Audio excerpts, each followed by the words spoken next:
ಓಂ ಶ್ರೀ ಸಾಯಿನಾಥಾಯ ನಮಃ. ಶ್ರೀ ಸಾಯಿ ಸಚ್ಚರಿತೆ 46ನೇ ಅಧ್ಯಾಯ. ಬಾಬಾ ಅವರ ಗಯಾ ಯಾತ್ರೆ 2 ಹಾಡುಗಳು. ನಮಸ್ಕಾರ, ನಾನು ಡಾಕ್ಟರ್ ವಿಜಯ. ಶ್ರೀ ಸಾಯಿ ಸಚ್ಚರಿತೆ ಚಾನಲ್ಗೆ ನಿಮಗೆ ಸ್ವಾಗತ ಸುಸ್ವಾಗತ. ಶ್ರೀ ಸಾಯಿ ಸಚ್ಚರಿತೆಯ 46ನೇ ಅಧ್ಯಾಯವನ್ನು ಪ್ರಾರಂಭಿಸೋಣ. ಈ ಅಧ್ಯಾಯದಲ್ಲಿ ಶ್ಯಾಮ್ ಅವರು ಕಾಶಿ, ಪ್ರಯಾಗ ಮತ್ತು ಗಯಾ ಯಾತ್ರೆ ಮತ್ತು ಬಾಬಾ ಅವರು ಹೇಗೆ ತಮ್ಮ ಫೋಟೋ ರೂಪದಲ್ಲಿ ಶ್ಯಾಮ್ ಅವರಿಗಿಂತ ಮುಂಚೆ ಗಯೆಯಲ್ಲಿದ್ದರು ಎಂಬುದನ್ನು ಮತ್ತು 2 ಹಾಡುಗಳ ಕಥೆಗಳನ್ನು ಹೇಮಾಡ ಪಂತರು ಹೇಳಿದ್ದಾರೆ. ಸಾಯಿ, ಕರ್ಮಬಂಧನದಿಂದ ನಮ್ಮನ್ನು ಮುಕ್ತ ಮಾಡುವ ನಿನ್ನ ಚರಣಗಳ ದರ್ಶನ ಪಡೆದ ನಾವೇ ಧನ್ಯರು. ನಿನ್ನ ರೂಪ ಈಗ ಅಗೋಚರವಾಗಿದ್ದರೂ ನಿನ್ನನ್ನೇ ನಂಬಿದ ಭಕ್ತರಿಗೆ ನಿನ್ನ ಅನುಗ್ರಹದ ಅನುಭವವಾಗುತ್ತಿದೆ. ಅಸದೃಶವಾದ ಮತ್ತು ಉದಾತ್ತವಾದ ದಾರಗಳಿಂದ ನಿನ್ನ ಭಕ್ತರನ್ನು ನಿನ್ನೆಡೆಗೆ ಸೆಳೆದುಕೊಂಡು ತಾಯಿಯು ತನ್ನ ಕಂದನನ್ನು ಅಪ್ಪಿಕೊಳ್ಳುವಂತೆ ಅವರನ್ನು ನೀನು ಅಪ್ಪಿಕೊಳ್ಳುತ್ತೀ. ನೀನು ಎಲ್ಲಿರುವೆ ಎಂಬುದು ಭಕ್ತರಿಗೆ ಗೊತ್ತಿಲ್ಲದಿದ್ದರೂ ನಿನ್ನ ಏಕೈಕ ರೀತಿಯಿಂದ ಸೂತ್ರಧಾರಿಯಾಗಿ ಕೊನೆಗೆ ಭಕ್ತರಿಗೆ ಅವರ ಹಿಂದೆ ಇರುವಂತೆ ಅನುಭವ ನೀಡಿ ಅವರನ್ನು ಸಂರಕ್ಷಿಸುತ್ತಿರುವೆ. ಬುದ್ಧಿವಂತರು, ಜ್ಞಾನಿಗಳು ಮತ್ತು ವಿದ್ವಾಂಸರು ತಮ್ಮ ಅಹಂಭಾವದಿಂದ ಸಂಸಾರವೆಂಬ ಸಾಗರದಲ್ಲಿ ತೊಳಲುತ್ತಾರೆ. ಆದರೆ ನಿಜವಾದ ಭಕ್ತರನ್ನು ನೀನು ಕಾಪಾಡುವೆ.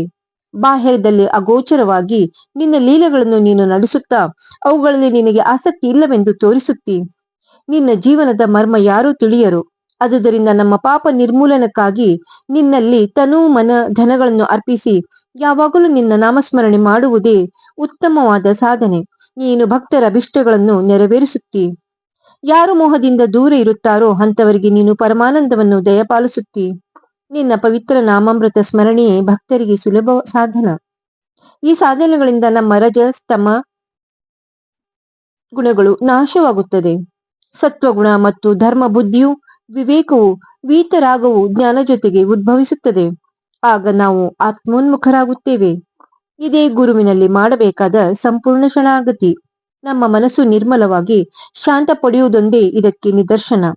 ಈ ಶರಣಾಗತಿ, ಭಕ್ತಿ ಮತ್ತು ಜ್ಞಾನದ ಮಹತ್ವ ಅಪೂರ್ವವಾದುದು. ಬಾಬಾ ಅವರು ಭಕ್ತರನ್ನು ಅನುಗ್ರಹಿಸಿದರೆ ಅವರು ಹಗಲಿರುಳು ಎಡೆಬಿಡದೆ ಅವರ ಬಳಿಯೇ ಇರುತ್ತಾರೆ. ಭಕ್ತನು ಎಲ್ಲಿಯೇ ಹೋಗಲಿ ಅವನಿಗಿಂತ ಮುಂಚೆಯೇ ಅಲ್ಲಿರುತ್ತಾರೆ. ಈ ಕೆಳಕಂಡ ಘಟನೆಯೇ ಅದಕ್ಕೆ ನಿದರ್ಶನ. ಗಯಾ ಯಾತ್ರೆ.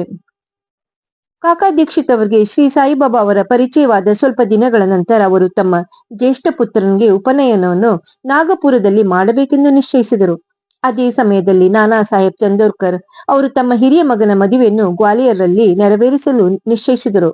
ಇವರಿಬ್ಬರು ಬಾಬಾ ಅವರನ್ನು ಆಹ್ವಾನಿಸಲು ಶಿರಡಿಗೆ ಬಂದರು.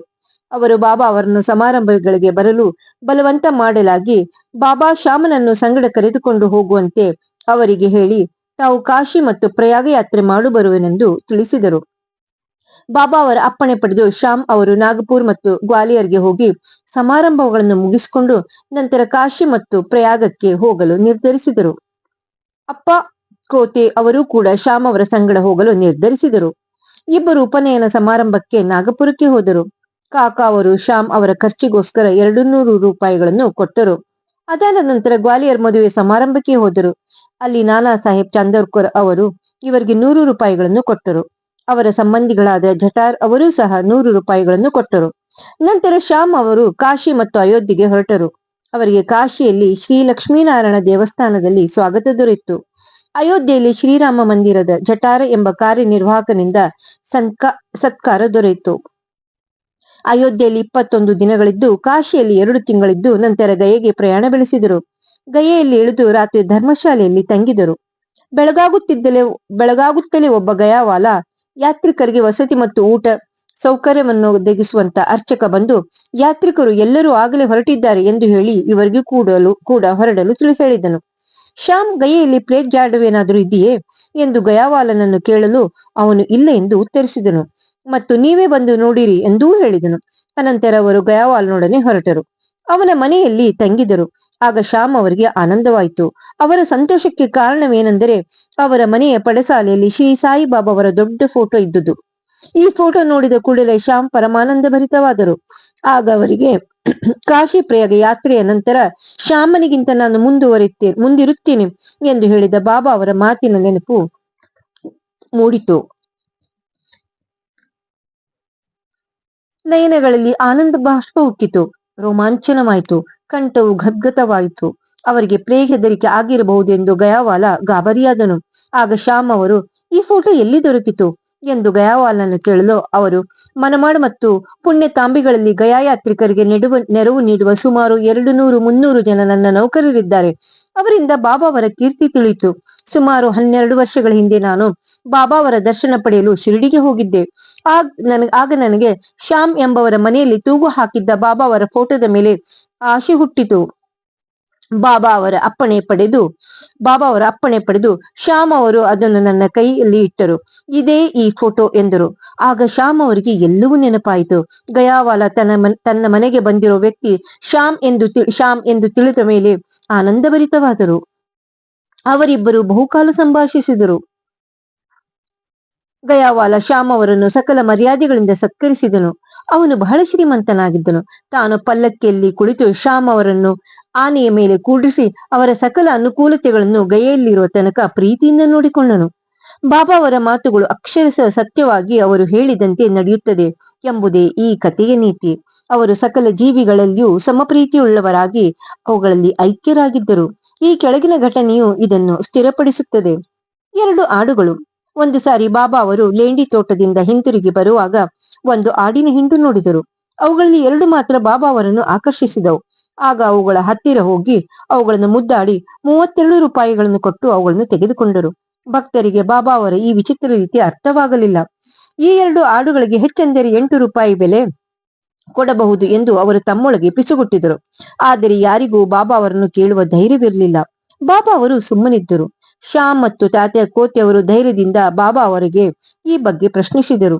ಆಗ ಬಾಬಾ, ತಮಗೆ ನೋಡಿಕೊಳ್ಳಲು ಮಠ ಅಥವಾ ಸಂಸಾರವಿಲ್ಲ, ಅದುದರಿಂದ ಹಣವನ್ನು ಕೂಡಿ ಹಾಕುವುದರಿಂದ ಪ್ರಯೋಜನವೇನು ಎಂದು ಕೇಳಿ ತಮ್ಮ ಸ್ವಂತ ಖರ್ಚಿನಿಂದ ಅವುಗಳಿಗೆ ತಿನ್ನಿಸಲು 4 ಸೇರು ಕಡಲೆ ತರಿಸಿ ಆಡುಗಳಿಗೆ ತಿನ್ನಲು ಹಾಕಿದರು. ಇದಾದ ನಂತರ ಅವರು ಆಡುಗಳನ್ನು ಅವುಗಳ ಮಾಲೀಕನಿಗೆ ಹಿಂತಿರುಗಿಸಿದರು. ನಂತರ ಆಡುಗಳಿಗೆ ಸಂಬಂಧಿಸಿದ ಪೂರ್ವ ಜನ್ಮದ ಕಥೆಯನ್ನು ಈ ರೀತಿ ಹೇಳಿದರು. ತಾತ್ಯ, ನೀವು ಈ ವ್ಯಾಪಾರದಲ್ಲಿ ನಾನು ಮೋಸ ಹೋದೆನೆಂದು ತಿಳಿದಿರುವಿರಿ. ಇಲ್ಲ, ನಾನು ಮೋಸ ಹೋಗಿಲ್ಲ. ಅವುಗಳ ಕತೆ ಕೇಳಿರಿ. ಅವು ಪೂರ್ವ ಜನ್ಮದಲ್ಲಿ ಮನುಷ್ಯರಾಗಿ ಅದೃಷ್ಟವಾದ ನನ್ನ ಸಂಗಡಿಗರಾಗಿದ್ದವು. ಅವರಿಬ್ಬರು ಸಹೋದರಾಗಿದ್ದರು. ಬರಬರುತ್ತ ಪರಸ್ಪರ ವೈರಿಗಳಾದರು. ಹಿರಿಯವನು ಸೋಮಾರಿ ಇದ್ದು ಕಿರಿಯವನು ಚುರುಕಾಗಿದ್ದನು. ಬಹಳ ಹಣ ಸಂಪಾದನೆ ಮಾಡುತ್ತಿದ್ದನು. ಹಿರಿಯವನು ಅತಿ ಆಸೆಯುಳ್ಳವನಾಗಿ ಕಿರಿಯವನ ಎಲ್ಲ ಹಣವನ್ನು ನುಂಗುವ ಸಲುವಾಗಿ ಅವನನ್ನು ಕೊಲೆ ಮಾಡಲು ಯತ್ನಿಸಿದನು. ಅವರು ತಮ್ಮ ಸಂಬಂಧಗಳನ್ನು ಮರೆತು ಜಗಳವಾಡಲು ಪ್ರಾರಂಭಿಸಿದರು. ಹಿರಿಯವನು ಕೊಲ್ಲುವ ಪ್ರಯತ್ನದಲ್ಲಿ ವಿಫಲನಾದನು. ಇಬ್ಬರಿಗೂ ಕಡು ವೈರತ್ವ ಬೆಳೆಯಿತು. ಒಂದು ದಿನ ಹಿರಿಯವನು ಸಮಯ ಸಾಧಿಸಿ ತನ್ನ ದೊಣ್ಣೆಯಿಂದ ಕಿರಿಯವನ ತಲೆಗೆ ಬಲವಾದ ಏಟು ಕೊಟ್ಟನು. ಕಿರಿಯವನು ಕೋಪಗೊಂಡು ಕೊಡಲಿಯಿಂದ ಹೊಡೆದನು. ಈ ರೀತಿ ಇಬ್ಬರು ಗಾಯಗೊಂಡು ಸ್ಥಳದಲ್ಲಿಯೇ ಮೃತರಾದರು. ಈ ಕರ್ಮದಿಂದ ಅವರಿಬ್ಬರು ಈಗ ಆಡುಗಳಾಗಿ ಹುಟ್ಟಿರುತ್ತಾರೆ. ಅವು ಹೋಗುತ್ತಿರುವಾಗ ನಾನು ಅವರನ್ನು ಕೂಡಲೇ ಗುರುತಿಸಿದೆ. ಅವುಗಳ ನೆನಪಾಯಿತು. ಕನಿಕರದಿಂದ ಅವುಗಳಿಗೆ ಆಹಾರ ನೀಡಬೇಕೆನಿಸಿತು. ಆದುದರಿಂದ ನನ್ನ ಹತ್ತಿರಿದ್ದ ಎಲ್ಲ ಹಣವನ್ನು ಖರ್ಚು ಮಾಡಿದೆ. ಅದಕ್ಕೆ ನೀವು ನನ್ನನ್ನು ದೂಷಿಸುತ್ತಿರುವಿರಿ. ನಿಮಗೆ ಈ ವ್ಯಾಪಾರ ಸರಿಯಾಗಿ ತೋರಲಿಲ್ಲ. ಆದುದರಿಂದ ಅವುಗಳನ್ನು ತಿರುಗಿ ಅವುಗಳ ಮಾಲೀಕನಿಗೆ ಕೊಟ್ಟೆ ಎಂದರು. ಶ್ರೀ ಸಾಯಿ ಪ್ರಣಾಮ್. ಶ್ರೀ ಸಾಯಿ ಸತ್ಯರಿತಿಯ 46ನೇ ಅಧ್ಯಾಯ ಮುಕ್ತಾಯಗೊಳ್ಳುತ್ತದೆ. ಶ್ರೀ ಸಾಯಿ ಸತ್ಯರಿತಿ ನನ್ನ ಚಾನೆಲ್ ಅನ್ನು ಲೈಕ್ ಮಾಡಿ, ಶೇರ್ ಮಾಡಿ, ಸಬ್ಸ್ಕ್ರೈಬ್ ಮಾಡಿ. ಓಂ ಶ್ರೀ ಸಾಯಿನಾಥಾಯ ನಮಃ. ಶ್ರೀ ಸಾಯಿಯವರಿಗೆ ನಮಸ್ಕಾರ ಮಾಡಿ ಅವರಿಂದ ಆಶೀರ್ವಾದವನ್ನು ತೆಗೆದುಕೊಳ್ಳೋಣ. ಧನ್ಯವಾದಗಳು.